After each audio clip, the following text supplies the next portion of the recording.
Bonjour. Bonjour. J'espère que vous allez bien. Aujourd'hui, nous recevons une artiste très talentueuse. Merci. Nous recevons Kémé. Comment ça va, Kémé? Ça va très bien, et vous, ça va? Ça va. On est vraiment heureux de de t'accueillir. Bah, moi aussi, On est franchement. depuis un petit moment et voilà. Et retour aux sources. Alors, Kémé, est-ce que je peux te proposer de te présenter? Alors, je m'appelle Kémé, enfin mon nom d'artiste c'est Kémé, et je suis chanteuse depuis, j'ai commencé très jeune, quoi, depuis l'âge de 16 ans en vrai, et vraiment professionnellement, et à développer des projets, etc. à 23 ans, 22 ans. D'accord. Maintenant j'en ai 37. D'accord. Voilà, et je suis toujours dedans, j'ai jamais lâché. C'est un truc de fou d'ailleurs. J'ai jamais lâché. Donc je suis connue pour faire des lives, dans tout ce qui est événementiel, pour des projets aussi perso. Et là, je suis actuellement, j'ai un rôle. Voilà, j'ai développé ma carrière pour avoir un rôle dans un musical. Et là, je suis dans Black Legend. Voilà. Black Legend. On peut revenir juste sur le début. Tu as baigné dans la musique ou c'est une inspiration? Comment ça t'est venu? Alors oui, j'ai baigné dans la musique parce que mon père fait partie de la compagnie créole. D'accord. Donc du coup, dès que je suis née, j'étais dedans. Bercé dedans même. Voilà, dès le totalement. ventre. D'accord. Voilà, dès le ventre. D'accord. Et est-ce que tu as vécu comme ces personnes qui ont un parent célèbre, on va dire, en disant tu es la fille de. Est-ce que ça a été un appui? Est-ce que ça a été au contraire un obstacle? Non, c'était un appui parce qu'en fait D'accord. mon père a toujours été hyper simple. Mhm. C'est-à-dire qu'il n'y avait pas de fille 2 ou je sais pas quoi, parce que même à Vitry, on habitait à Vitry-sur-Seine. D'accord. On aurait pu vivre ailleurs, hein, genre à Paris 16e, machin, etc.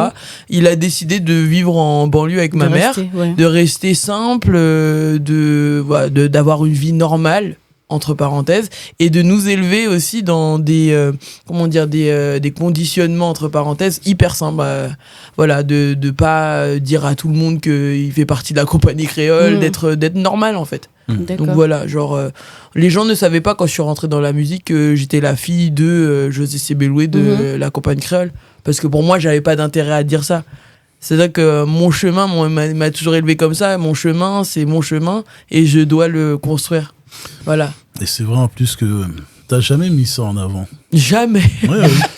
C'est vrai. Non, jamais, parce que mon père, il me disait ça. Il me disait, toi, tu dois travailler pour ton chemin, en fait. Moi, j'ai travaillé pour mon chemin, tu dois travailler pour ton chemin. C'était dur, hein. Parce que les gens disent, ouais, mais il aurait pu. C'est vrai qu'il m'a présenté des gens, mais il me poussait pas comme la plupart des gens peuvent faire, des stars ou quoi que ce soit. Il me dit, non, tu dois faire ton chemin. Genre, apprends, tu vois. Et quand ça viendra, ça viendra. Voilà. Mon père était comme ça. Et à quel moment tu t'es dit, ouais, j'ai envie de me perfectionner dedans? J'ai entrepris. Alors, laisse-moi me remémorer. Bah, en fait, vu que c'était tellement naturel de chanter, parce que j'ai toujours chanté avec mon père, etc., de toute seule, j'ai commencé à faire mes propres créations, mes propres projets, mes propres sons, avec des amis, des potes de Vitry, etc. Et j'ai commencé à faire mes concerts qui étaient bien tumultueux à Vitry, où tu évites des bouteilles d'eau et tout, pendant que on connaît. Et voilà, et je me suis inscrite dans une chorale de gospel à 16 ans, etc. Donc je faisais des lives grâce à ça aussi. Voilà. D'accord. Et c'était une évidence. Du coup, tes inspirations musicales, elles tournaient autour de quoi pour définir ton style, ton style de musique? Mon style de musique, c'est alors la soul et le gospel. D'accord. Soul, gospel, Otis Reading, c'est ce qu'on chantait à la maison. Voilà. Ouais. Tous les anciens, Aretha Franklin, etc. Donc j'ai vraiment été élevée. Ouais, c'est ça. Et comment elle s'appelle déjà Patti LaBelle. Ouais. Tout ça. Vrai, donc j'ai été élevée dedans. Donc c'est ma source, c'est vraiment la soul et le gospel. Et t'as toujours voulu être une artiste? C'était prévu dans ton cheminement, on va dire, scolaire, c'est-à-dire faire l'école et ensuite faire ce qu'il faut pour devenir chanteuse? Ou tu t'es quand même dit, bon... Eh ben non. D'accord. C'est fou, hein, ce que je vais vous raconter. En plus, j'en parlais avec une amie dernièrement. Je dis, mais en fait, je voulais pas forcément devenir chanteuse. Ça s'est développé, genre quoi, la carrière dans ma tête, hein, ça s'est développé genre vers 23 ans, 24 ans, qu'on m'a proposé de faire mon premier projet avec Landers au Studio 23, etc. Voilà. Galactic Beat. Ouais, Galactic Beat. Je me suis dit, oh, pourquoi pas? Mais avant, genre, je faisais des études d'architecture d'intérieur, etc. Wow. Ouais, voilà. Trop bien. Ouais, mais je chantais, hein, cela dit. Hein. Mais je me suis jamais dit, ouais, je vais faire comme mon père. C'est vraiment, ça s'est développé hyper tard. En fait, c'est comme un courant. Ouais. C'est comme un courant, tu sautes sur l'occasion ou l'opportunité ou C'est le ça. rendez-vous. Je me suis dit, alors, tu sais, il y a eu un déclic. Je me suis dit, ah, peut-être je suis pas si mal que ça. C'est fou, hein, de se dire ça, alors que je chante depuis petite. Mais je me suis dit, ah, peut-être que j'ai un truc, quoi. Genre, je me suis dit, ah, s'il y a des gens qui misent sur moi, genre Black Barbie, etc., c'est peut-être que j'ai quelque chose à donner aux gens. Donc là, je me suis dit, ah, une petite carrière, pourquoi pas, tu vois. Mais j'étais pas genre tu sais, comme la plupart des gens, ils peuvent se dire, ouais, je veux devenir une étoile, je veux faire ci. Non, moi, c'était vraiment dans le courant. Je me suis dit, ah, j'ai peut-être quelque chose. Mais qu'est-ce qui a fait qui t'a donné cette assurance que tu pouvais enclencher? Déjà, c'est le fait que j'écrivais. Je me suis rendu compte que je pouvais écrire des chansons hyper rapidement. Même les gens me disaient, ouais, mais tu écris comme une rappeuse, etc. Et c'est vrai que j'écrivais comme une rappeuse, tu vois. C'est pour ça que Landers s'est intéressé à moi. Et du coup, je pouvais écrire facilement. La créativité allait super vite. Et j'ai dit, mais j'ai peut-être un truc. J'ai peut-être un truc à donner. Ce que je faisais pas forcément avec mon père, tu vois, par exemple, les choses comme ça. Parce que c'est avec lui que j'ai vraiment appris la musique, mais on n'écrivait pas de musique, on n'écrivait pas des chansons, on faisait rien, tu vois. C'est là que je me suis rendu compte que j'avais peut-être quelque chose à donner aux gens. Voilà. Et t'as pris des cours de chant Oui.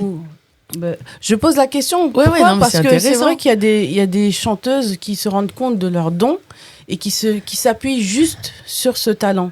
Ouais. Et qui ne cherchent pas en fait à le À perfectionner. l'aiguiser. Et c'est pour ça que je te demande si toi tu as pris des cours de chant parce que enfin je l'entends, hein, qu'il y a une maîtrise. Ouais. De Technique, ouf. tout. Une technique de ouf, c'est limite tu tricotes, tu sais exactement ce que tu fais, il y a pas tu as pris des cours de chant. Bah alors, j'ai pris des cours de chant quand je suis partie à Londres. D'accord. Quand je suis partie prendre mon diplôme de musical là-bas. Et très Wow. tard, donc Mais c'est il y a bien. 5 ans. C'est bien. Ouais, en bien. 2018. Ça prouve que le milieu de la musique, c'est pas juste tomber du ciel, quoi. Non, Il faut le travailler, il faut le pratiquer, il faut le prendre au sérieux aussi. Ah, faut Parce que prendre au c'est pas tout le sérieux. monde qui a un diplôme de Ouais. musicologie. Ouais. C'est pas à la légère, c'est pas juste une passion. Non, c'est même pas musicologie, parce que ça, c'est des études vraiment différentes. Par exemple, j'ai mon ami Johan Frégé, il a vraiment une étude de musicologie, c'est-à-dire qu'il comprend les vibrations de la musique, comment tu peux guérir les gens par le son, etc. Il a tout ça. Moi, c'est vraiment du musical. C'était pour me lancer dans une carrière internationale. Quand Et même. du coup, là, on a fait. Genre, mais vraiment, je vous raconte ça. Ça arrivait bien tard dans ma vie parce que, avant tout ça, à partir de 23 ans, c'est là où j'ai développé. Je me suis dit, pourquoi pas une carrière? Et j'ai commencé à faire du live au Bizarre, à faire des événements, à travailler le live parce que c'est vraiment aussi dans le live que j'ai taffé ma voix. D'accord. Qu'elle est devenue de plus en plus solide parce que t'as au moins, je sais pas, 30 chansons à apprendre pour un événement, quoi que ce soit. Pas forcément les tiennes, les tiennes, mais tu vois, faut être tight. Donc c'est vraiment de 23 ans à 32 ans, c'est le live qui a forgé ma voix. Et j'ai vu que j'avais des petits blocages. Je me suis dit, attends, il y a des trucs et des notes que j'atteins pas, etc. Faut que je développe. Et en plus, je suis resté en France. C'est pas normal, je reste que en France. C'est pas possible, tu vois. Et là, j'ai décidé de partir à Londres avec mon ancienne manager. On a bossé sur ça. Elle s'appelait Nathalie Lefebvre. Voilà. Elle est toujours là. Elle s'appelle Nathalie Lefebvre. Et on a décidé d'aller à Londres. D'accord. Pour développer encore plus le chant et devenir international. Je me suis dit, je me dois pas de rester qu'en France. Tu vois, voilà. Et l'Akeme de maintenant par rapport à l'Akeme diplômé du musical et par rapport à l'Akeme d'avant diplôme. Qu'est-ce que l'Akeme diplômé dirait à celle d'avant diplôme? D'un point de vue technique, vocal, etc. D'un point de vue artistique, tout simplement. D'un point de vue artistique, là, si je dis, si j'avais la petite Kémé devant moi, le début, prends confiance en toi. Ah ouais, là je l'aurais dit ça. Genre t'as mis trop de temps pour avoir confiance en toi. Donc c'est aussi un conseil qui peut s'appliquer à des chanteurs, des jeunes chanteurs, jeunes chanteuses également. C'est ça. Ils se mettent une sorte... C'est quoi? Vous êtes auto-cloisonné, on va dire? Ben, en fait, dans le monde, en tout cas français, parce que j'ai pu voir aussi ce qui se passe à l'international, après j'ai voyagé, etc. Dans le monde français, le problème avec les producteurs, c'est qu'ils veulent te maîtriser. Ils veulent pas forcément de toi en tant que talent. Ils écoutent pas ta voix. De toute façon, la plupart des gens, les producteurs, je vais peut-être avoir des ennemis, ils entendent pas les voix. Ben, on entend dans la musique actuelle, c'est pas vraiment des voix bien, comment dire, ancrées. Parce que j'en connais des chanteurs qui ont des voix ancrées et qui n'arrivent pas à se faire produire par des gens actuels. Mais là, tu ouvres un sujet, mais j'attends... Mais j'ouvre le sujet parce que moi, c'est quelque chose qui me blesse, parce qu'on a des talents tels. Moi, je le vois sur Black Legend, on a des voix, mais incroyables, même des compos, ils me font écouter leurs compos, elles n'arrivent pas à se faire produire par des gens... Voilà, des producteurs qui produisent des chanteuses, parce que c'est des chanteuses à la base, mais elles sont prises comme des produits, plus comme des produits que comme des chanteuses. Tu vois ce que je veux dire? Mais oui. Comme des artistes. Après, tu vois, vous êtes des chanteurs avec des voix. Pour moi, chanteur avec des voix nécessite forcément producteur avec du budget. Mais même sans budget, moi je pense que c'est les gens, ils ont un peu la flemme de diriger des chanteurs qui connaissent leur instrument. Parce qu'une personne qui connaît son instrument ne va pas faire de la bouillie musicale. Tu vois ce que je veux dire? Une personne qui connaît son instrument, moi, Modelka, elle connaît son instrument. Je connais sa voix. Je dis son nom. Et elle travaille avec, je sais plus qui d'ailleurs, je m'en souviens plus. Ce qu'elle fait actuellement... C'est incroyable, parce qu'on entend ce qu'elle fait, mais elle peut aller encore plus loin. Parce que je connais sa voix, je l'appelais Brandy. Tu vois ce que je veux dire? Si on reste que sur toi, t'as une voix. Maintenant, les supports musicaux, est-ce qu'ils sont adaptés à ta voix? En fait, là où je veux en venir, c'est... Ce qu'on entend en France? Ouais. Non, ouais, enfin, ou même la capacité à produire pour des artistes qui ont des voix.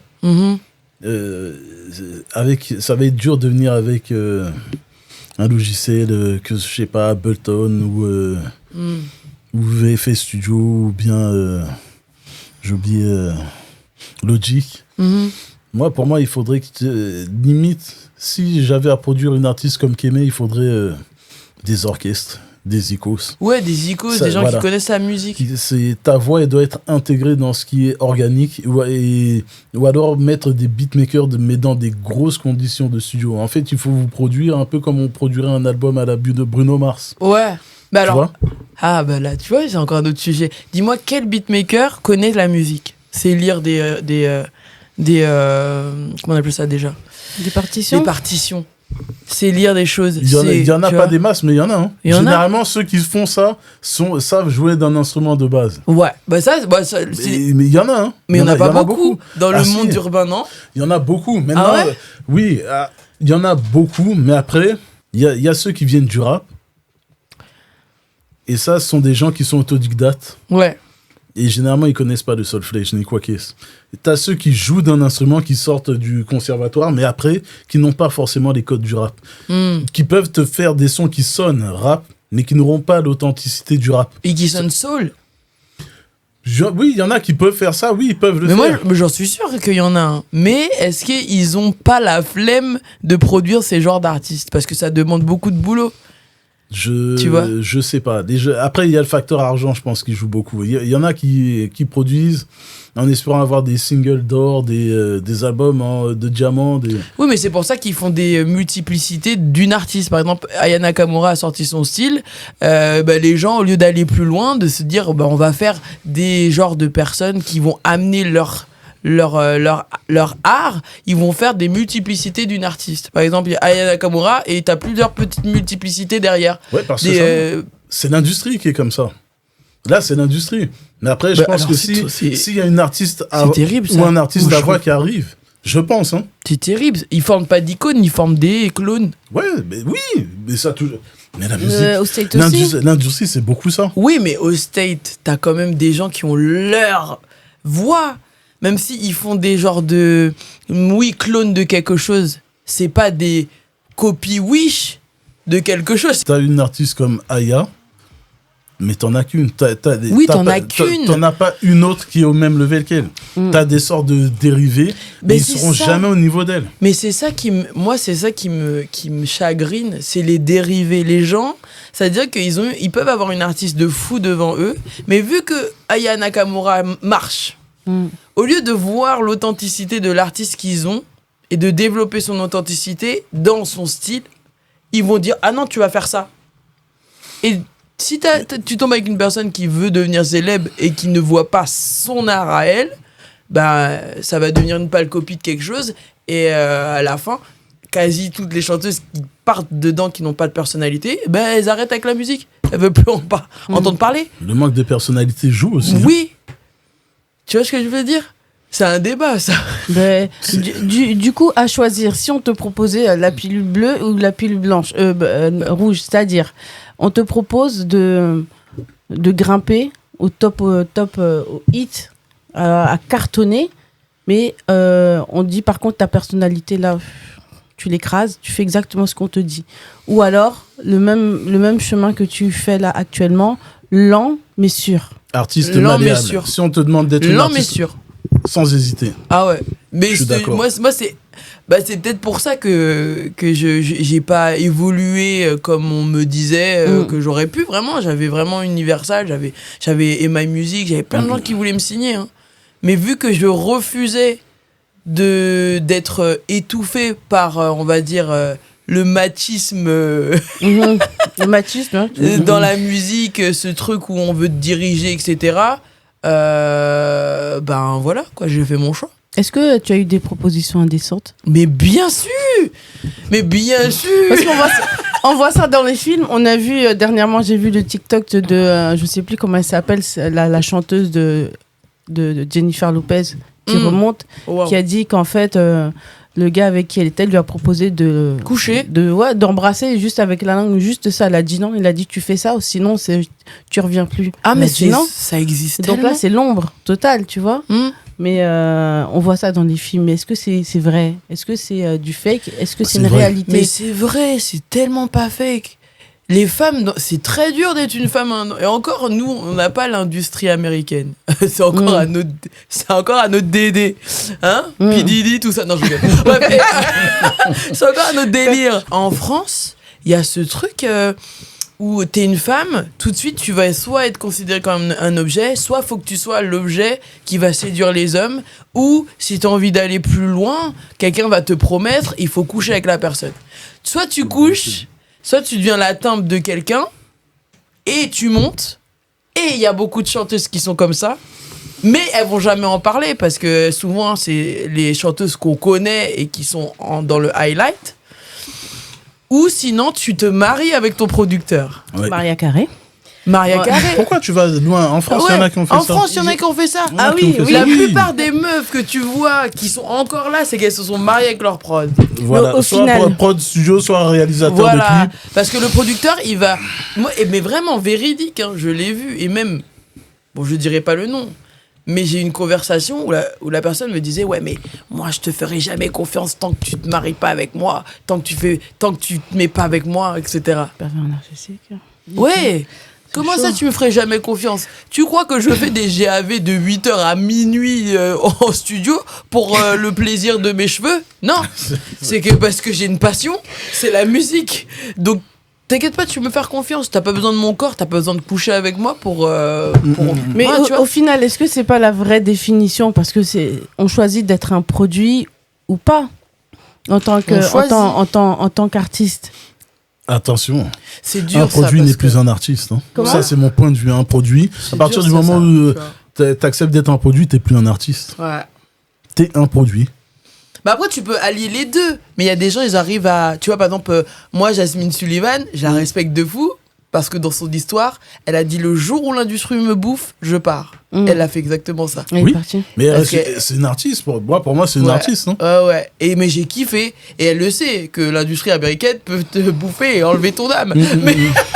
Mais tu vois, elle est partie. Gilles Scott, elle pareil. Jaguar Wright. Ouais, tu vois. Elle est partie. Voilà, elle est partie. Mais elle a subi des trucs aussi. Ouais. Elle a subi. Elle n'en parle pas de ce qu'elle a subi, mais elle dénonce vraiment. Elle dénonce de ouf. On la prend pour une folle. Tu vois. Mais alors, une artiste comme Kémé.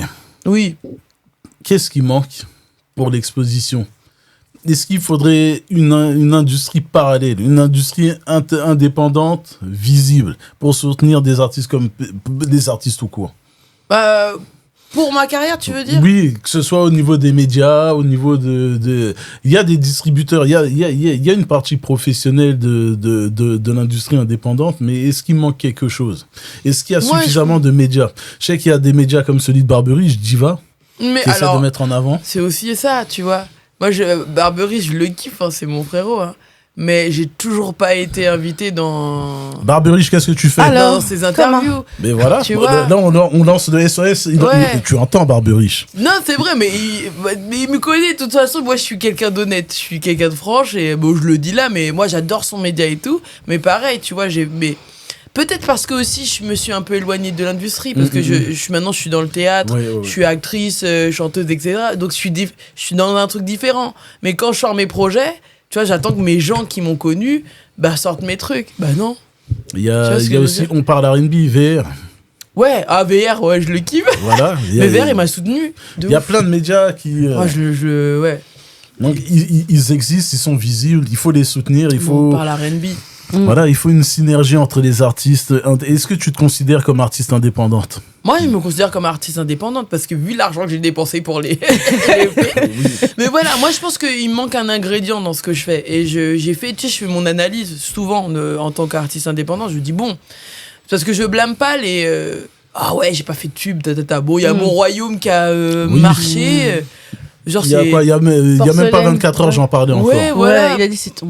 Ouais, c'est Porcelaine, Porcelaine qui est sorti, mais pareil, Porcelaine, vu que je suis indé, peut-être que j'ai pas les ingrédients pour la promo, j'ai peut-être pas encore les gens qui croient tellement en mon produit qui vont me pousser, tu vois ce que je veux dire ? J'ai peut-être pas encore ce truc-là, et je sais que, vu que je suis hyper éclectique, si t'écoutes mes projets, c'est...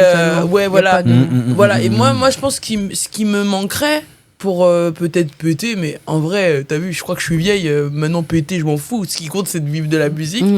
C'est une ligne directrice, quoi, que genre j'ai vraiment une seule ligne directrice, voilà, et que je continue à produire dedans. Dans cette Es-tu capable de suivre une ligne directrice sur un projet ? Parce que j'ai l'impression que dès qu'une influence arrive, il faut que t'envoies direct. Ouais, parce que je kiffe ça. Je sais pas pourquoi. Mais ça, c'est peut-être le défaut des artistes événementiels. Parce qu'on nous demande de chanter tout. Donc on peut chanter tout, tu vois ce que je veux dire. Donc du coup, je me dis, je peux chanter tout. Je peux écrire... Je peux écrire des Jacques Brel comme tu vois ce que je veux dire.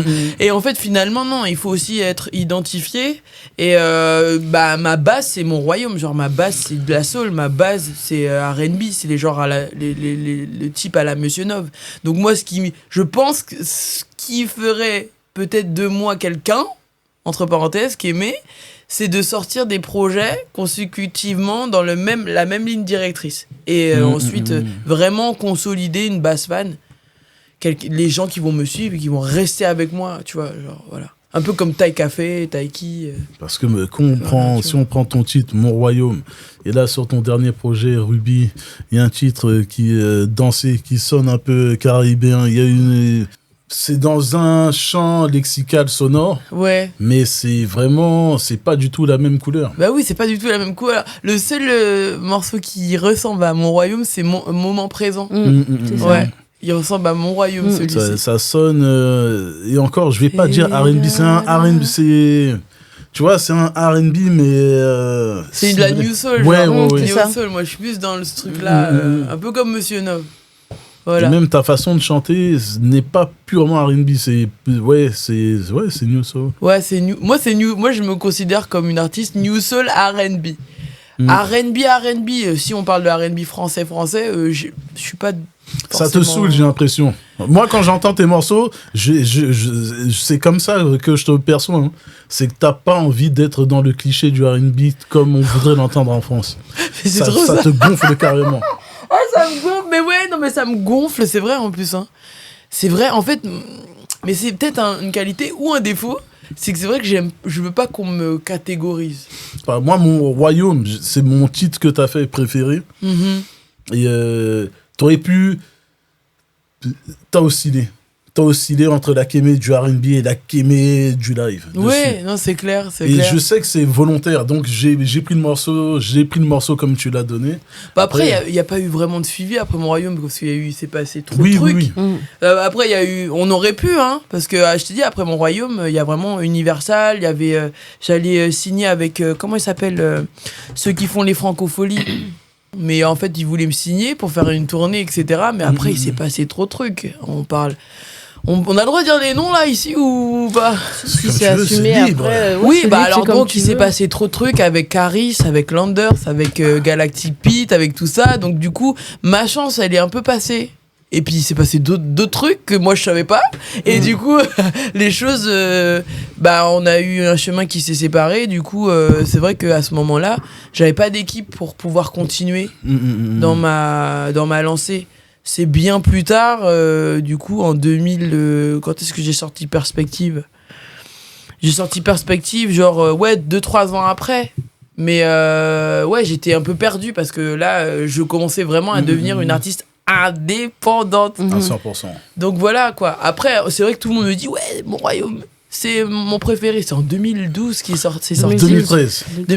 2012. Oui, il y avait 2 versions. Ouais. Non, en fait, il y en avait 2011, plusieurs. Hein, même le début. Ouais. Il y avait plusieurs versions. Ouais. Parce qu'il y a eu des versions avec les feats. Et solo.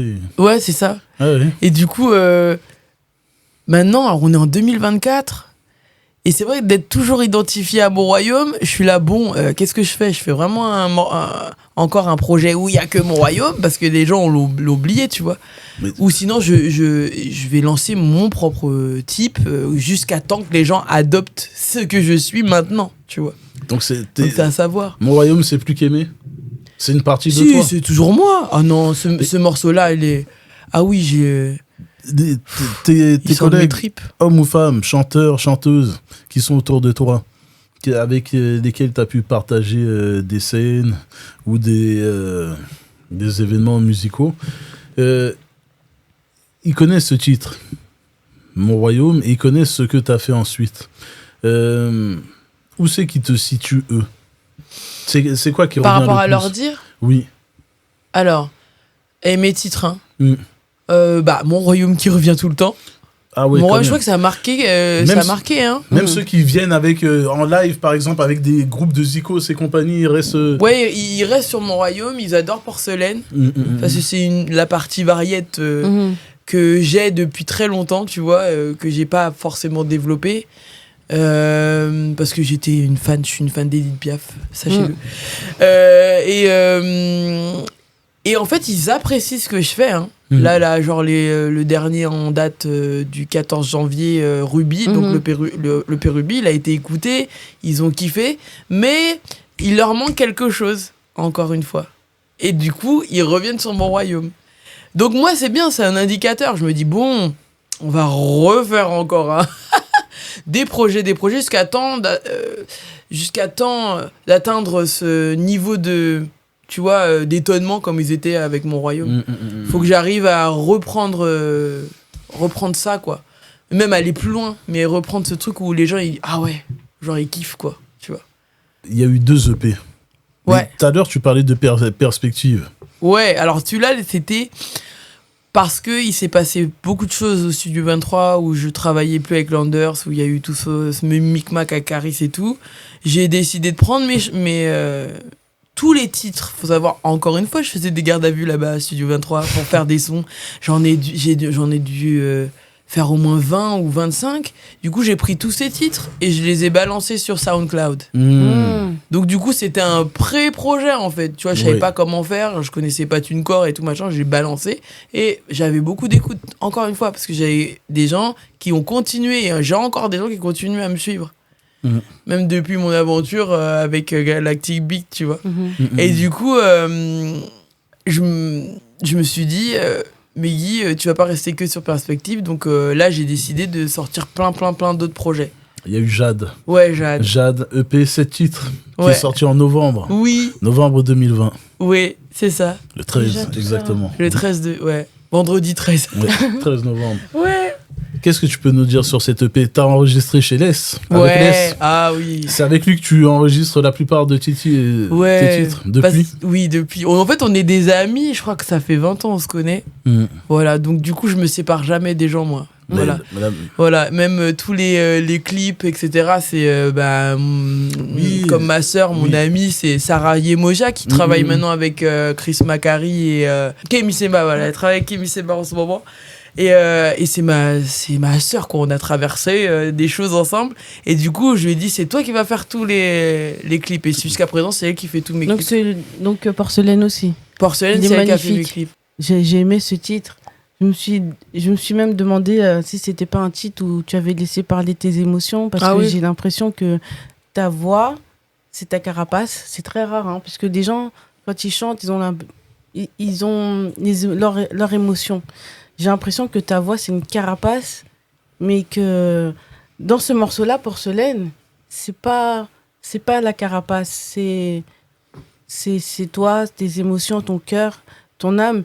Et le clip, c'est le genre de clip que j'ai regardé en boucle, avec le son, sans le son, les danses. Tout est palpable, tout est vibration, et il est magnifique. Là, je suis en face.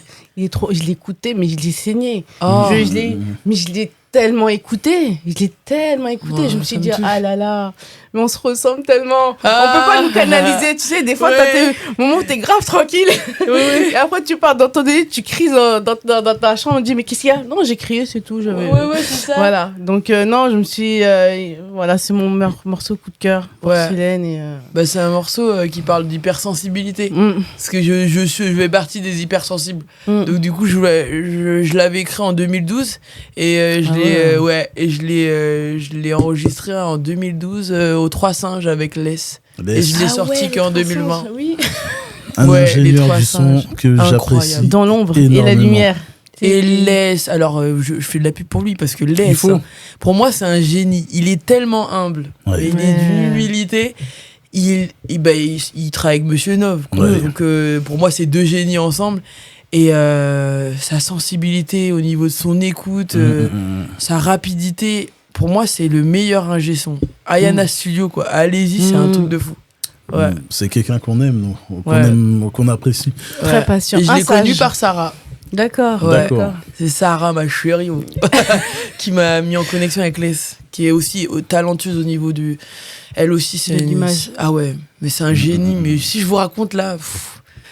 Sarah, c'est vraiment, tu sais, les multipotentiels. J'ai commencé avec elle, on a fait des sons, mais des sons pareils, on en a fait au moins 30. On devait sortir un projet ensemble, on l'a pas fait parce qu'à ce moment-là, en fait, j'ai eu un infarctus du cerveau, un truc bizarre chelou en 2000. C'était quand ça? C'était 2013, un truc chelou. Il s'est passé un truc bizarre au niveau de ma santé qui a fait qu'on n'a pas pu sortir les choses, tu vois. Mais genre avant ça, on était tout le temps en studio, tout le temps.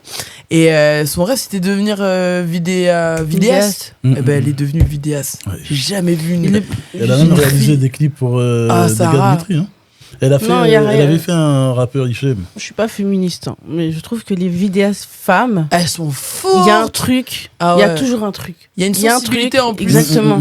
Et ça peut être ultra viril et tout, hein, mais il y a toujours the touch. Le touch artistique. Il y a un truc différent. Tu sais que c'est une femme. Sarah, là, je suis pas féministe encore une fois, mais bon, voilà, il faut le reconnaître. Voilà.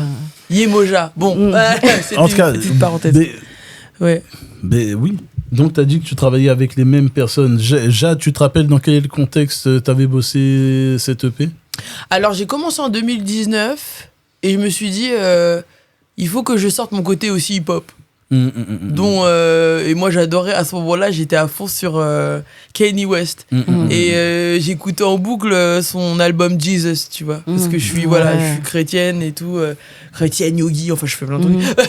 Et du coup, je kiffais toutes les résonances de son album. Et j'ai dit, mais Et je bosse avec Kwale aussi, ça fait 20 ans. Alors, sachez que c'est vraiment des histoires d'amour que j'ai avec les gens. Hein. Moi, je les lâche pas. C'est l'amitié vraiment. Le même Kwale qu'on retrouve à L'Arial sur Ruby, sur voilà, c'est 6 titres. Ouais, 6 titres. 6 sur 7. Voilà. Et lui, depuis, on s'est jamais lâché. Aussi un génie pour moi, tu vois.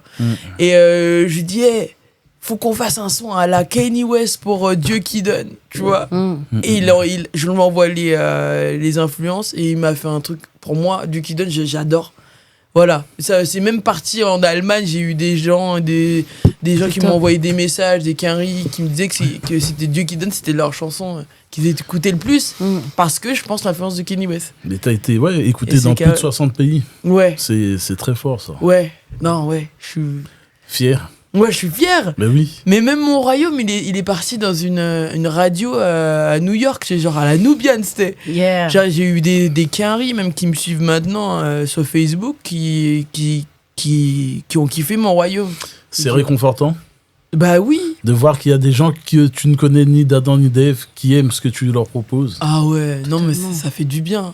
Moi, j'aime, là, vraiment, si je devais avoir un vœu pour mes 38, 39, 40 ans, là, je dis, mais c'est que ces personnes-là viennent me voir et je remplisse une salle, tu vois, avec tous ces compos et que, tu vois, je puisse donner au maximum à ces gens-là, quoi.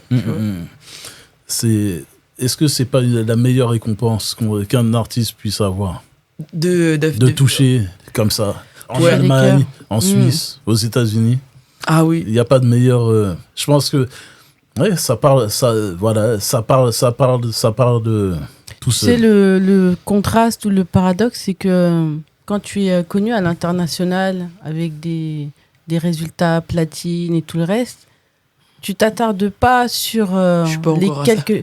Mais enfin, j'imagine les personnes qui sont les artistes qui sont à ce niveau-là se disent ça y est, je suis connu et je suis reconnu à l'international. Mais des gens comme nous ou comme toi qui voient qu'en fait, il y a un retour de ces gens, en fait. Ouais, ça je pense que c'est plus palpable et plus réel et concret que si on te dit, ouais, t'es écouté à l'international, t'as fait la une des charts et tout. Ce sont des chiffres. Mais là, pour ce type de résultat, c'est plus que des chiffres, en fait. Hein, mais l'aspect humain. Comme tu l'as dit, de faire une scène remplie de ces personnes, une salle, un concert avec toutes ces personnes, ce serait incroyable. Mais le plus kiffant, hein, quand tu fais des titres, j'avais fait un titre, Défi. Défi aussi, je crois que c'est l'un des titres qui a le plus marché après Mon Royaume et tout, que j'ai fait en feat avec Chad. C'est quand les gens ils t'envoient des messages qu'ils disent ouais, en gros ils ont eu un date, ils ont mis ce son. Des trucs comme ça. Mon Royaume. Il y a beaucoup de personnes qui se sont mariées, tu vois, genre avec Mon Royaume. Des chanteurs qui ont sûrement chanté cette chanson. Et j'ai pu aussi chanter mon titre pour le mariage d'une amie qui s'appelle Nofeya. Et que ça leur a marqué, en fait, dans leur vie de couple. Et puis j'ai même j'ai une demande au mariage une demande au mariage, non, un mariage, pardon, mon français, sur un de mes titres s'appelle Mine, et parce que je parle de mariage. D'accord. Et j'ai eu un message d'un ami en disant qu'il a fait sa demande de mariage dessus. Tu vois, c'est fou, quoi. Tu te dis, mais c'est juste ton kiff de faire des sons. Ça, c'est des choses que des parents vont transmettre à leurs enfants. Tu sais, on s'est marié sur cette musique, c'est tel artiste, et l'enfant va dire ouais, c'est la musique de mes parents et tout. Ça, c'est impactant. Beauté. Mais oui, c'est impactant. C'est impactant. Et Ruby adore. Ruby, c'est fait dans les mêmes conditions. Ayana Studio. Kwale. Pareil, Kwale. Sarah. Ouais, Sarah. Alors, du coup, Sarah, vu qu'elle intervient dans tout ce qui est vidéo, je voulais que ce projet soit spécialement que audio. Donc du coup, à ce moment-là, j'ai pas fait appel à ses services. Mais il y a eu une séance photo, c'était pas elle? Non, c'était pas elle, c'est Smani View aussi, que je connais depuis très longtemps. Ouais. Bah du coup, je voulais parce que j'ai vu aussi qu'elle t'a fait de ouf, donc je voulais pas trop la déranger pour tout ce qui est seulement image, parce que elle c'est vraiment vidéo. Si je voulais une vidéo, j'allais l'appeler. Mais pour tout ce qui est image, je me suis dit je vais pas la déranger, je vais appeler un pote à moi et tout. Voilà. Mais pour les prochains, j'ai encore un prochain projet qui arrive. Voilà, plein de projets, voilà. Hein. Et je rentre petit à petit dans le technique Heartbeat Connection. Ouais, Heartbeat Connection, ouais. Alors, du coup, c'est une structure que j'ai montée avec des amis aussi, très proches. Et bon, après, ça s'est un peu dissous parce que chacun avait ses occupations. Mais j'ai gardé le nom. Ouais, que j'utilise sur mes projets. Et TuneCore en distrib. Pourquoi TuneCore et pas un autre? Ah bah parce que je crois que pour ça je suis pas encore tight. le seul distributeur que je connaissais c'était TuneCore. D'accord. Voilà, c'est pour ça. Donc du coup TuneCore, même si t'as des petites rémunérations sympas et tout, mais c'est vrai que pour les prochains je vise quand même une distrib, essayer de signer avec Billy ou genre faire quelque chose d'un peu plus haut pour que ça passe en radio, etc. Voilà. On va revenir sur la partie un peu plus organique, Black Legend, qui est mise en scène. Ouais. Par Valérie Rodriguez. Yes. T'as intégré, raconte-nous cette aventure. Alors là, waouh. Ah, cette aventure est dingue, hein. J'ai fait plusieurs fois l'audition. D'accord. Donc Valérie m'a vu plusieurs fois, il m'a jamais pris. Mais il m'avait vu, tu vois. Et en fait, l'histoire, c'est que j'étais prise sur un autre musical qui devait s'appeler Disco and Funk Circus. Et il y a Christophe, qui est le directeur artistique dans Black Legend, qui m'annonce que Disco and Funk ne peut plus s'assurer. Genre, j'avais signé le contrat, j'avais dit non à d'autres... Je devais aussi partir à Las Vegas et tout, parce que y a le Cirque du Soleil qui cherchait une chanteuse, et c'était $10,000 par mois, genre pendant 1 an. Et j'ai dit non pour Disco and Funk. Tu vois ce que je veux dire?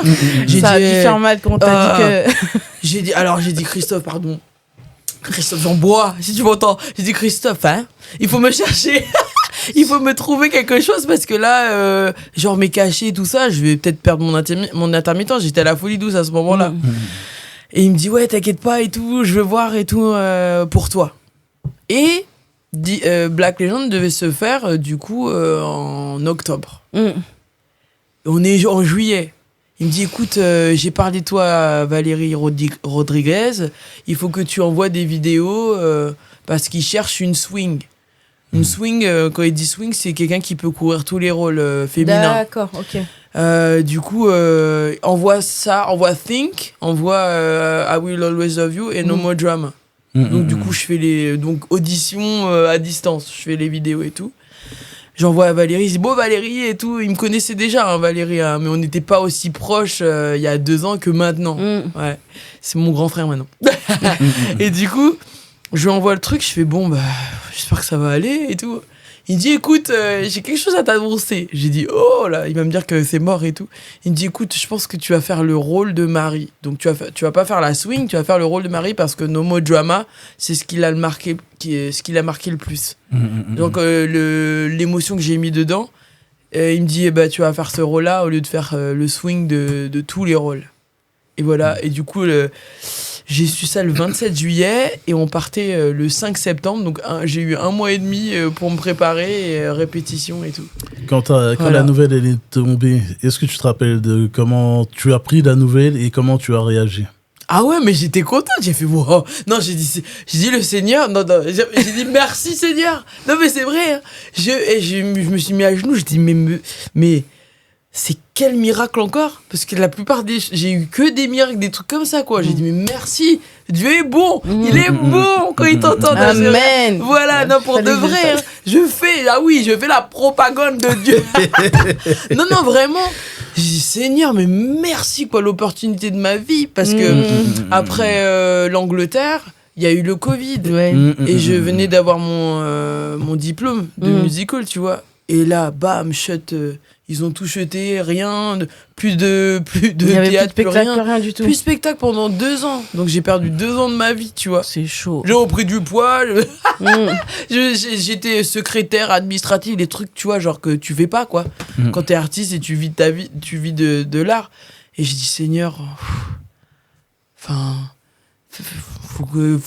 moi j'ai dépensé 18 000 euros en Angleterre, c'est pour quelque chose. Bam. J'ai eu la Folie Douce, ça m'a préparé. Genre, ça m'a préparé pour Black Legend. Sans savoir que Black Legend, j'allais faire 2 heures de sport comme ça. Et Folie Douce, c'était 8 shows par semaine. Donc c'était que ça, genre une remise à niveau, genre, mais vraiment, genre c'était hyper progressif, tu vois, genre l'annonce entre parenthèses de ce qui allait se passer. Et du coup j'ai eu ça, j'ai fait ah c'est bon, je suis prête. J'ai pas eu peur. Ça me fait je suis prête en fait. Parce que tu dis pas 2 heures de show, tu dis 2 heures de sport. Ah, 2 mais heures en fait de c'est sport même pas show, c'est sport de direct. show, sport en fait. Ah non, parce que c'est intensif. Le rôle de Marie, il est intensif. En fait, le rôle de Marie, c'est 3 chanteuses en une. Parce que dans le rôle initial, c'était divisé en 3. Donc du coup, c'était moins lourd. Mais ils ont mis en fait 3 chanteuses en une. Voilà. Est-ce que quand tu repars de tes spectacles, tu es rempli ou tu es vidé? Ou alors Vidé, alors... Non, je suis rempli, hein. Il se passe des trucs magiques, hein. Faut venir voir Black Legend, hein. C'est magique, hein. Est-ce que ça te fait l'effet d'une drogue? T'as toujours envie de retourner sur scène Ah ouais. et d'entendre les... Ouais. Ouais. Et c'est marrant, c'est pas forcément entendre les choses pour toi, tu vois. C'est parce que, en fait, vu que c'est un rôle acté, et on parle de racisme, tu vois, on parle de racisme, bon, c'est l'histoire des Noirs américains, mais c'est notre histoire aussi. C'est le message que tu véhicules à travers le personnage et d'entendre leur réaction. Ah bah tu vois, ça me met de l'émotion tellement... d'entendre leur réaction, leur enchantement et la compréhension qu'ils ont en fait des chants quand on chante Natural Woman. Pourquoi on chante pourquoi on le chante Natural Woman? Pourquoi, genre, au moment de Hit the Road Jack, tu vois, genre, elle est marrante, mais en même temps, elle dit, hey, gars, tu vas pas me tromper. Enfin, il y a vraiment une historique dans ça, tu vois. Les suprêmes, les histoires des suprêmes, il fallait être un peu blanchi, un peu blanchi pour être considéré par le public blanc. Et que, tu vois, en face de toi, t'as quasi que des blancs. Il l'explique, tu vois. Donc, du coup, quand t'es dans ton rôle et tu chantes pour quelque chose, tu chantes pas que pour ta gloire ou pour qu'aimer. T'es Marie à ce moment-là, tu dois... Et c'est ça qui me fait kiffer d'entendre leur réaction.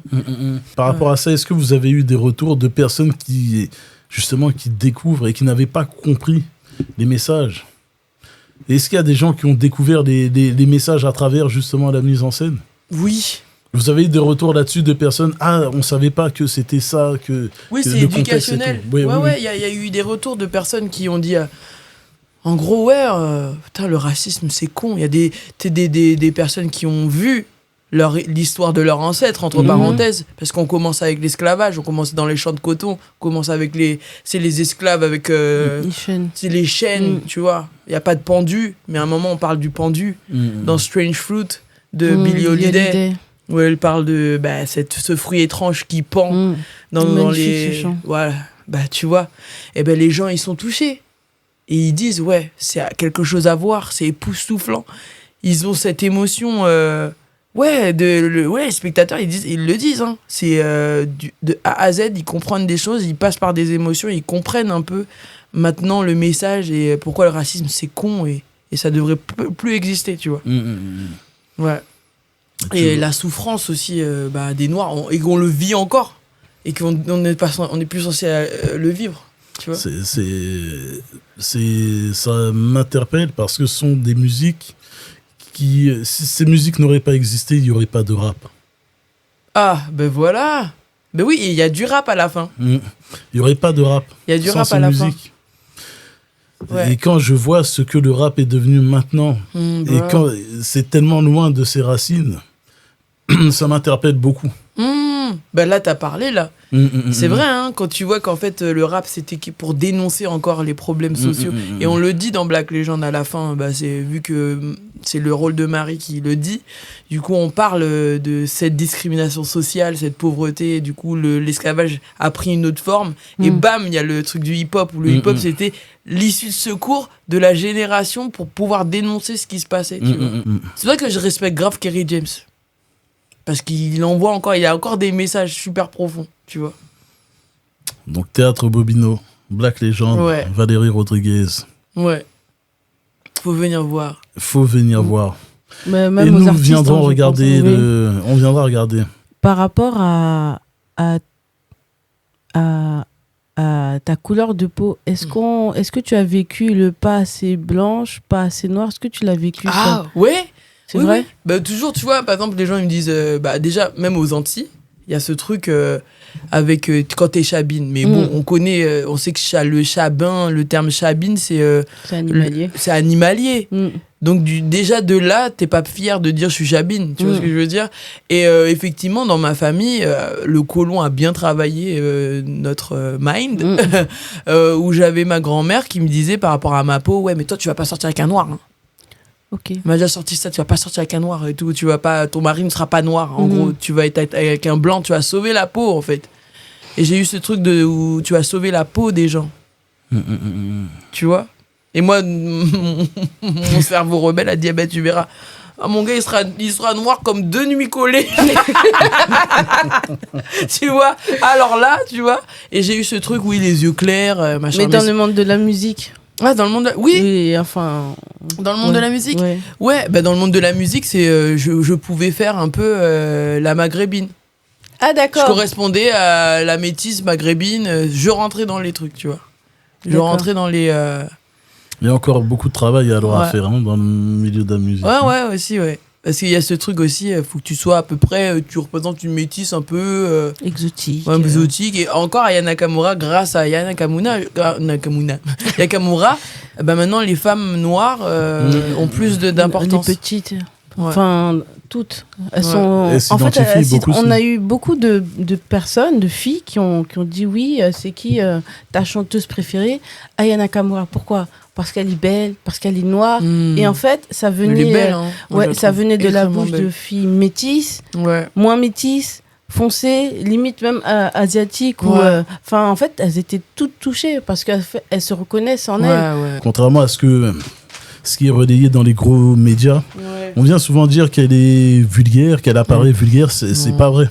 Elle a des formes qui n'ont pas besoin d'être exagérées par des tenues extravagantes. C'est une réalité. Elle a des formes. Elle a des formes, c'est une femme noire. Et elle vient pas avec des trucs. Il y a des chanteuses qui ont moins de formes qu'elle et qui viennent avec qui sont limite dénudées. Elle a pas besoin de ça. Non, c'est vrai. Hein. Non, c'est vrai. Donc, qu'on vienne dire qu'elle est... Elle est plantureuse naturellement. C'est ça. Ouais. C'est ça, je voulais souligner à ça. Et donc, elle a une grosse responsabilité vis-à-vis des petites qui la supportent et qui se retrouvent en elle. L'intermittence du spectacle. Oui. Est-ce que tu te rappelles lorsque tu as reçu ces courriers qui t'ont reconnu en tant que tel? Ah oui, hein. Ah là là, c'est un moment. Parce que j'ai fait ma première... c'est grâce au musical Gospel sur la colline, où j'étais dans l'ensemble, c'est-à-dire que je chantais, je dansais, mais j'avais pas de rôle. C'est grâce à ça que j'ai eu ma première intermittence, en 2015. Ça t'a fait quoi? Bah écoute, pour moi, c'est genre le blason pour dire, ça y est, tu vis de ta musique. Tu vois, genre, tu l'as fait. Et quand après, il n'y a plus d'événements? Bon. T'as le chômage de la musique. Mais oui. Ouais, t'as le chômage de la musique. C'est trop bien. Et puis même, ce qui est ouf, c'est que quand admettons, il se passe les trucs comme le Covid et tout, tu repars en général, ils peuvent te remettre en cachet. Enfin, tu vois, tu l'as à vie, quoi, ce truc-là. C'est très réconfortant une fois de plus. Mais oui, parce qu'en fait, en vrai, même si, genre, par exemple, dans la bouche des gens, ou je sais pas quoi, où j'ai pas encore eu de flamme, parce qu'on m'a parlé, on m'a dit, ouais, mais Kémé, pourquoi t'es pas dans les flammes? Mais parce que un jour, peut-être, je sais pas, pour l'instant, je suis pas, tu vois. Mais moi, ma reconnaissance, c'est de vivre de la musique. Et c'est super important ce que tu viens de soulever. Il n'y a pas besoin d'être à la télé, qu'on te voie un peu partout pour vivre de ton art. Bah ouais, je suis contente. Je t'ai aperçu après, aux côtés de gars comme André Rieu. Partager les scènes avec. Ah ouais, non mais ça le aussi, classique c'est qui rend sombre, qui rencontre. Ouais. Ça t'a fait quoi? Ah bah alors faut savoir qu'André Rieu, je le suivais déjà quand j'étais petite parce que ma mère était complètement fan d'André Rieu. Qui n'est pas fan? Tous nos darons sont fans d'André Rieu, genre le beau gosse. Et vous l'avez fait swinguer sur scène. Et oui. Non, ça pareil. Hein. Oh, je rends grâce. Hein. Non, c'est incroyable parce que du coup, quand on m'a dit ça, j'ai dit mais non. Bah si. Ouais. On est allé à Amsterdam, on est arrivé dans son studio, on avait les bouteilles André Rieu et puis on le voit, j'ai fait... Non mais c'est comme si ma mère, en fait j'ai perdu ma mère quand j'avais 18 ans, c'est comme si ma mère elle était à côté de moi et elle était là, tu vois, genre c'était incroyable. Ouais. Est-ce que... J'aime ce mot, hein, réconfortant. Tu t'es senti, là, artiste, Reconnu. Mais ouais, ça parce que entre professionnels, lui il a un CV, il y a même plus besoin de tu vois. T'atteins des cimes parce que le gars il a chanté avec tout le monde, Céline Dion, les Jackson 5, voilà. Tu vois, t'es avec quelqu'un qui est reconnu internationalement et en plus il te donne l'occasion d'être soliste. Peu importe mon nom, on s'en fout. Moi j'ai dit vas-y, je le fais quoi, tu vois. Et je suis avec avec mes potes. Ça c'est une type de pote. Tout le gospel, là, c'est des gens, on se connaît depuis 15-20 ans. Tu vois, c'est le rêve. Là, c'était un rêve. Et d'avoir vu autant de villes, autant de pays avec André Rieu. André est super sympa. Il prend soin de nous de A à Z. Un père, quoi. De ce que j'allais dire. Même à l'image. C'est pourquoi j'attire l'attention, parce que on l'a ressenti. Totalement. Totalement.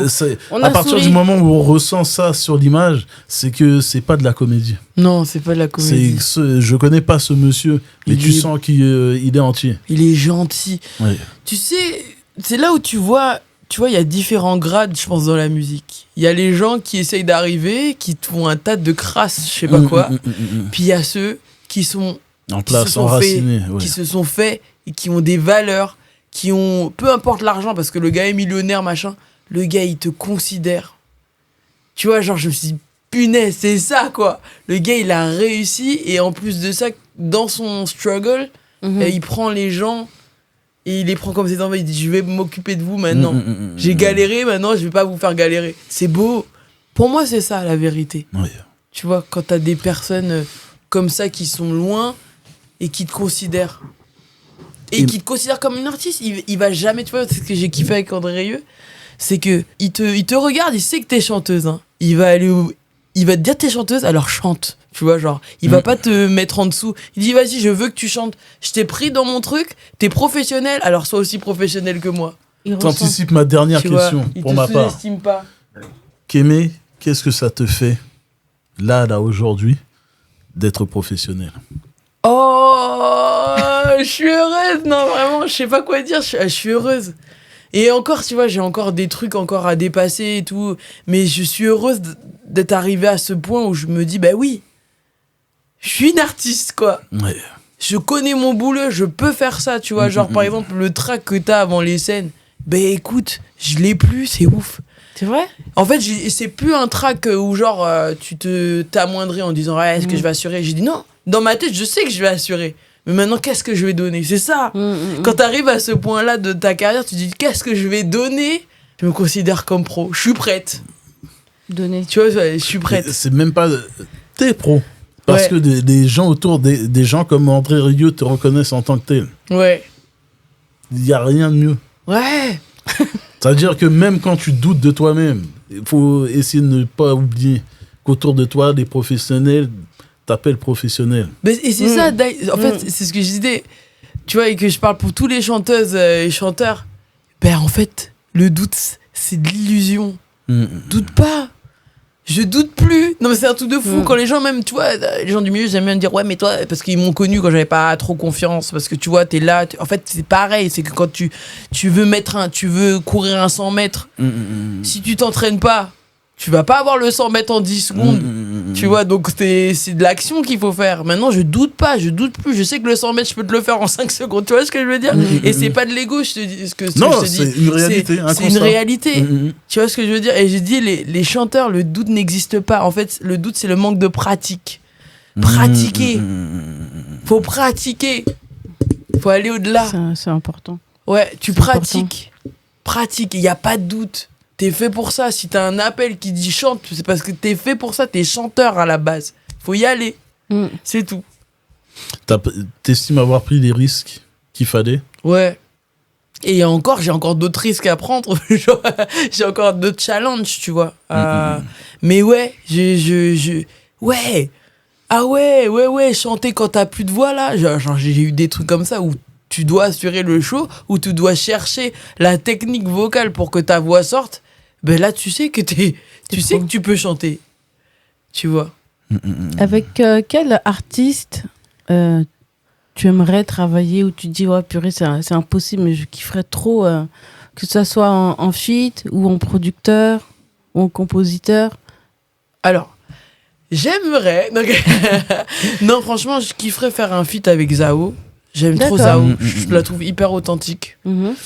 Au niveau des prods, genre Dr. Dre, mais genre, moi, je vais un peu loin, mais j'adore Dr. Dre, j'adore leur histoire même, et puis son éthique à Dr. Dre. J'aime ce qu'il est. Et au niveau de tout ce qui est alors production, je suis pas très... Tous les gens talentueux pour ça, tu vois. Nice. Moi, je prends tout du moment que c'est de la qualité. Hein. Voilà. Laisse. Voilà. Et puis, mais j'aimerais bien faire ce feat avec plein de personnes, mais bon, voilà. Mais Zao, ça m'est venu... D'accord. À l'international, si, Jasmine Sullivan. Oui. MDR. Wow. Voilà. Ouais. On lance un appel. Ouais, voilà. Franchement, si c'est une prière impossible, j'ai pris jusqu'à ce qu'il y ait le concert. Non, c'est pas Mais impossible. rien n'est impossible. Franchement, pourquoi pas? Ah, mais Pourquoi rien pas n'est... Moi, franchement, je te dis, Et là, vraiment, pour le coup, tous les jours... vos voix maturées sur un titre. Ah, Oui, ça serait incroyable. vos voix maturées carrément. Ah ouais, je crois qu'elle m'apprendrait même des trucs. Parce que elle, techniquement parlant, c'est ouf. Ouais, donc... Non, mais bon, en fait, je redis, encore une fois, Sally, pour moi, rien n'est impossible. Je te jure. T'as raison. Ah, je le dis, hein. Il y a 5, 6, mais allez, il y a 10 ans, on t'aurait dit que tu serais sur scène avec un type comme André Rieu. Ouais. Je vais te raconter une histoire. Avant même... Attends. Pour te dire pourquoi rien n'est impossible, c'est parce que je crois beaucoup en la loi d'attraction et j'ai pas peur de me dire qu'un jour je vais rencontrer une telle personne ou telle personne et je veux lui parler. Parce que une fois je l'ai manifesté, tu vois, ce truc-là. Je voulais devenir actrice aussi avant d'être chanteuse. J'étais avec mon gars et tout. Et j'avais une espèce de truc avec Luc Besson. J'ai dit, Luc Besson, il faut que je le rencontre, ce gars-là. Il faut que je le rencontre, genre, prière. Quand tu veux rencontrer Luc Besson, je vais le rencontrer. C'est fait. C'est pas genre, je vais au cinéma, je suis avec mon gars et tout. Pas rien. Et là, on va voir le truc avec Eboué, le truc de l'esclavage, là. Ouais. On va le voir et tout. Et puis, je me retourne. C'est Luc Besson avec sa meuf. Et tu vois la couillonnade que je suis, au lieu de donner mon numéro, parce que j'avais écrit mon numéro pour lui dire je veux être dans ton film, j'ai écouté mon gars. Il m'a dit ouais, vas-y, m'affiche pas, etc. Donc faut être prêt quand t'attires les trucs comme ça, faut que tu sois prêt pour ensuite le manifester, pour que ça se réalise. Et du coup, ils se sont mis devant nous et j'ai laissé la personne partir. Voilà. La chance était à 2 cm de moi. Donc rien n'est impossible. Rien. Et André Rieu, t'inquiète pas que je l'ai pris dans mes bras. T'as grave raison. Je te jure. C'est ce qu'il fallait. Ouais. Donc voilà, Kémé, en tout cas, merci. Oui. Moment riche, court, parce qu'on sait que tu as une scène qui t'attend. Ouais. Mais merci, vraiment merci d'avoir pris le temps de nous en consacrer. Mais merci, merci de m'avoir invité. T'es en constante...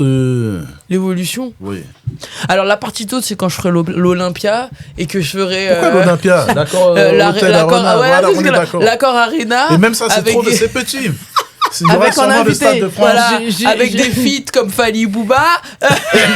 Fali, tu nous as entendu. Ou Taïk. Voilà.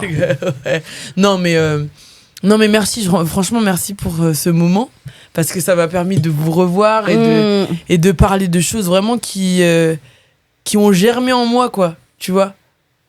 Mais on voit l'évolution. Ouais. Et si t'es fier de toi, sache que ta fierté est partagée. Ouais. Parce qu'on voit toute cette évolution, et on se réjouit de cette lumière que t'envoies autour. Voilà. Oh, mais merci. Juste une dernière question. Oui. Avant de clôturer. Là, c'est côté spirituel. Hein. Après, ouais. Si tu veux qu'on le mette, on le met. Si tu veux pas. Ah non, mais moi, j'ai rien à cacher. Si Dieu se pointait devant toi et qu'il te demandait un chant, quel serait ce chant? Alors, attends, quel serait ce chant? Ah, attends, c'est une chanson que... Mais attends, tu veux me faire monter les larmes. Moi, j'ai une telle... Non, c'est un truc de ouf, ça. Ouais, je me suis dit ça parce que c'est vrai que tu parles beaucoup... Tu le vis. Ouais. Tu vis Dieu. Ah, mais c'est grâce... parler. Ah non, mais vraiment, si je dois faire un témoignage là maintenant, remettez tous vos projets dans ses mains. Retrouvez ceux, mais vraiment ceux qui doutent. Dieu, il est omniprésent, omniscient. Même quand tu crois que tu l'as mis de côté, il te regarde. Alors mets tous tes projets. Mettez tous vos projets dans ses mains parce que je vous dis, ma vie, elle est miraculeuse. Ma vie, toutes les choses que j'ai eues, même si les gens ils vont dire ouais, mais t'es qui ou je sais pas quoi. Pour ma petite existence de Kémé, j'ai eu des miracles incroyables. Il a posé sa main à chaque fois, dans toute situation. Et dans la musique particulièrement, je sais qu'il est encore là et que maintenant, ma voix, et c'est ce que je dis, ma voix, quand je chante dans Black Legend, je dis utilisez-moi pour chanter. Utilisez-moi pour chanter chaque chanson et que ça puisse faire comprendre ou faire ouvrir le cœur de quelqu'un. Et Seigneur, si je dois chanter pour vous là tout de suite, c'est... Et on sait que le Seigneur se retrouve dans Jésus, donc voilà, il y a le Dieu le Père et Dieu le Fils.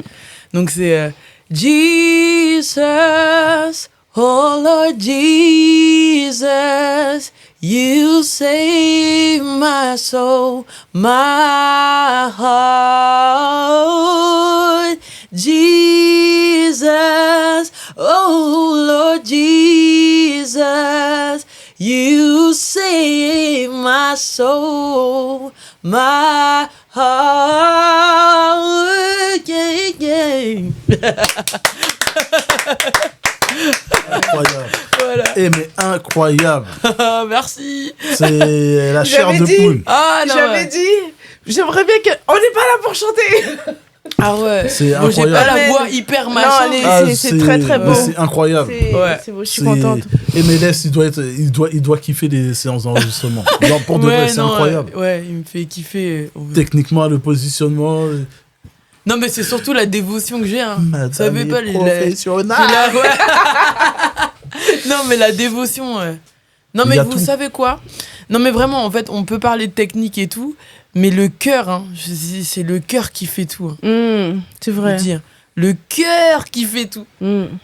Comment tu chantes ta chanson, pour qui tu la chantes, et ta direction, pourquoi tu la chantes, c'est ça qui fait tout.